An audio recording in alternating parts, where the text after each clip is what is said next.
Siz bo'lmasa nechta ayolni yaxshi ko'rasiz? 3 ta ayol juda ham yaxshi ko'raman. Ular kimlar? Birinchisi onamni yaxshi ko'raman.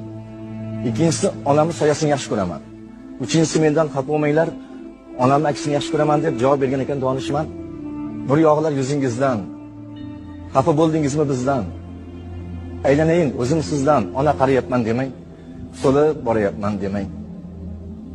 Yugurganim, chopganim, dunyolardan topganim, fido bo'lsin jon, tanim, ona qarayapman demang. So'lib borayapman demang. Soddaginam, ojizam, qo'li qadoq, pokizam, hajlarga boring siz ham, ona qarayapman demang. So'lib borayapman demang. Kecha kunduz kutganim, o'zi yemay tutganim, bolam deb qon yutganim, ona qarayapman demang. So'lib borayapman demang. To'ylarimga bosh bo'ling. Bitta o'ynang, bir kuling. Ilohim Ka'bani tavof qiling. Ona qarayapman demang. So'lib